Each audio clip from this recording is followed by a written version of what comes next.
Saudi अरब, मुत्तहदा अरब अमारात, Qatar, Kuwait, Bahrain और Oman एक ही जैसी सूरत हाल से गुजर रहे हैं, जो शायद इस जंग के खत्म होने के बाद भी इन ममालिक की सोच को हमेशा हमेशा के लिए बदल देगी। जिन अमरीकी बेसिस को ये ममालिक अपनी हिफाजत की जमानत समझते थे, वही अमरीकी बेसिस अब इन्हीं ममालिक पर हमलों और खतरे का बाइस बन गई। इन ममालिक ने अमरीका में अरबों डॉलर्स की सरमायाकारी की। सऊदी अरब ने 371 अरब डॉलर्स, मुत्तहदा अरब अमारात ने 282 अरब डॉलर्स, कुवैत ने 456 अरब डॉलर्स अमरीकी मुआशी निजाम में लगाए, यानी 1000 अरब डॉलर से ज्यादा।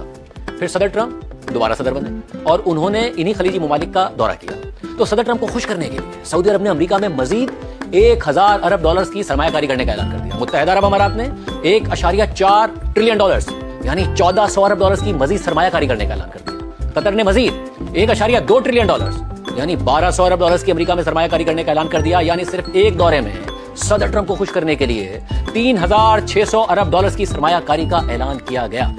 कतर ने सदर ट्रंप को 40 करोड़ डॉलर्स का बोइंग 747 जाती इस्तेमाल के लिए गिफ्ट कर दिया, ताकि सदर ट्रंप खुश हो जाएं और हमारे हो जाएं। इसके अलावा सदर ट्रंप का एक स्कैंडल सामने आया कि जिसके मुताबिक मुत्तहदा अरब अमारात की रॉयल फैमिली के एक मेंबर ने ट्रंप की फैमिली की क्रिप्टो कंपनी में 500 मिलियन डॉलर्स की सरमायाकारी की थी। यानी पूरी कोशिश की गई ट्रंप को अपना बनाने की, मगर ट्रंप अपने अलावा अगर किसी के निकले तो वो इसराइल है, वो नेतन्याहू है। और जाहिर है कि 3600 अरब डॉलर्स ये ममालिक कमाते तो ही लगाते, और कमाते कैसे? तेल और गैस बेचकर, जो ये ममालिक नहीं बेच पा रहे हैं, क्योंकि सदर ट्रंप अपने दावों और धमकियों के बावजूद ईरान से स्ट्रेट ऑफ हुर्मुज नहीं खुलवा पा रहे हैं। कतर ने पिछले 2 हफ्तों से LNG का एक जहाज नहीं उड़ाया, और अब कतर की सबसे बड़ी गैस फील्ड को ईरान के जवाबी हमलों में इतना बड़ा नुकसान हो चुका है कि अगले 5 साल तक उसकी 17% कैपेसिटी बहाल ही नहीं हो पाएगी। मुत्तहदा अरब अमारात की तेल की प्रोडक्शन आधी से भी कम हो गई है। सऊदी अरब रेड सी से बरामद करने की कोशिश कर रहा है, मगर इतनी मिकदार में सप्लाई नहीं कर पाएगा जो स्ट्रेट ऑफ हुर्मुज से करता था। इराक, कुवैत, बहरीन सबकी सप्लाई बंद होकर रह गई है।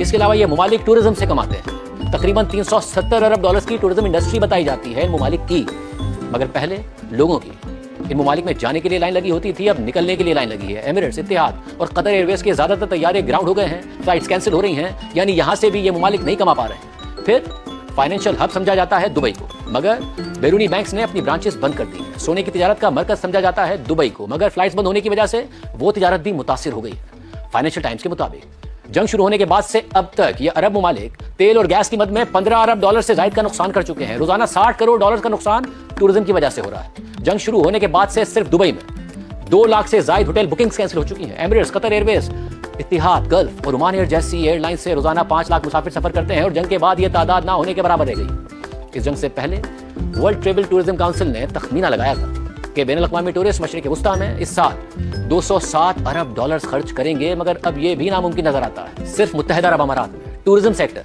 GDP का 13% है, 9,25,000 अफराद को नौकरी देता है। यानी नुकसान सिर्फ इन अरब ममालिक का नहीं होगा, बल्कि पाकिस्तान जैसे ममालिक का भी होगा, क्योंकि लोग बेरोजगार हो जाएंगे और जो रेमिटेंसेज आती हैं उनमें शदीद कमी होगी। अभी तक सबसे ज्यादा 5 अरब डॉलर्स का नुकसान सऊदी अरब का हुआ है, क्योंकि वो तेल का सबसे बड़ा एक्सपोर्टर है, जबकि तकरीबन 11 अरब डॉलर्स का तेल और गैस स्ट्रेट ऑफ हुर्मुज में फंसा हुआ है, क्योंकि वो बंद है। और गोल्डमैन सैक्स के मुताबिक अगर ये जंग अप्रैल तक चली और स्ट्रेट ऑफ हुर्मुज 2 माह तक बंद रही, तो कतर और कुवैत की मईशत इस साल 14% सुकड़ जाएगी। सऊदी अरब और मुत्तहदा अरब अमारात के पास स्ट्रेट ऑफ हुर्मुज का मुतबादिल रास्ता मौजूद है, मगर पाइपलाइन के जरिए उन टर्मिनल से इतनी सप्लाई नहीं हो पाएगी जितनी स्ट्रेट ऑफ हुर्मुज से होती है। इसलिए सऊदी अरब की मईशत 3%, मुत्तहदा अरब अमारात की मईशत 5% सुकड़ जाएगी, और फायदा होगा रूस का, जो रोजाना 15 करोड़ डॉलर इजाफी कमा रहा है। और अब इंडिया और यूरोपीय ममालिक के बाद जनूबी कोरिया भी रूसी तेल खरीदने जा रहा है। इसके अलावा फायदा होगा अमेरिका की तेल कंपनियों का। फाइनेंशियल टाइम्स के मुताबिक ईरान जंग के नतीजे में तेल की कीमतें बढ़ने की वजह से अमेरिका की ऑयल कंपनीज इस साल 63 अरब डॉलर्स इजाफी कमाएंगी। यानी ये अरब ममालिक पहले अपना तेल और गैस बेचकर डॉलर्स कमाते थे, फिर वो डॉलर्स अमेरिकी निजाम में लगाते थे, अमेरिका के खसारे कम करने में किरदार अदा करते थे। अपने पेट्रो डॉलर से अमेरिकी हथियार खरीदते थे, अपने ममालिक में अमेरिका को बेसिस बनाने की इजाजत देते थे। किस लिए? अपनी हिफाजत के लिए। मगर अमेरिका को किसकी फिक्र है? इन अरब ममालिक की नहीं, सिर्फ इसराइल की। जो बात पहले भी सब पर जाहिर थी, वो अमेरिका ने इस ईरान जंग में साबित भी कर दी कि सदर ट्रंप सुनते सबकी हैं, मगर मानते सिर्फ नेतन्याहू की। और क्या ये इसलिए होता है कि इसराइल भी अमेरिका को इन अरब ममालिक की तरह अरबों डॉलर सरमायाकारी की सूरत में देता है? नहीं, ऐसा नहीं, बल्कि ऐसा बिल्कुल भी नहीं, बल्कि हकीकत इसके बिल्कुल बरक्स है।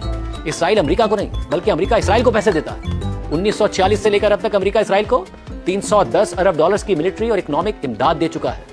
अमेरिका हर साल इसराइल को 3.8 अरब डॉलर्स की मिलिट्री इमदाद देता है। सिर्फ अक्टूबर 2023 के बाद से लेकर अब तक अमेरिका इसराइल की गजा जंग और पड़ोसी ममालिक के खिलाफ इसराइल की कार्रवाइयों पर 22 अरब डॉलर्स खर्च कर चुका है। सदर ट्रंप को 40 करोड़ डॉलर्स का जहाज गिफ्ट किया कतर ने, 1200 अरब डॉलर्स की अमेरिका में इन्वेस्टमेंट का वादा किया कतर ने, और फिर इसराइल ने पिछले साल कतर के शहर दोहा में मिसाइल हमले करके हमास के 5 लीडर्स को कत्ल कर दिया, जिसमें कतरी सिक्योरिटी ऑफिशियल भी मारा गया।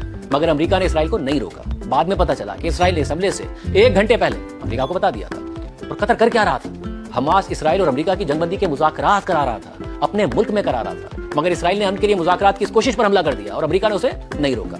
जब गुज़िश्ता साल जून में अमेरिका और इसराइल ने ईरान पर हमला किया, तो ईरान ने जवाब में कतर में अमेरिका की अल उदेद बेस पर हमला कर दिया। तब भी अमेरिका कतर का दिफा नहीं कर सका। फिर पिछले साल 29 सितंबर को अमेरिका ने कतर के साथ डिफेंस मुआहदे का ऐलान करते हुए कतर की सिक्योरिटी की जमानत देने का ऐलान कर दिया। मगर अब ईरान बार बार कतर पर हमले कर रहा है और अमेरिका कुछ नहीं कर रहा है। और कतर पर बुध की रात का हमला तो इसराइल की वजह से हुआ, क्योंकि इसराइल ने अमेरिका के मना करने के बावजूद ईरान की गैस फील्ड पर हमला कर दिया। इस हवाले से ब्लूमबर्ग ने लिखा है कि ईरान के साथ तनाज़े का धचका गल्फ ममालिक को बदल कर रख देगा और शायद ये बदलाव जंग खत्म होने के बाद और ज्यादा वाज़ेह नजर आएगा।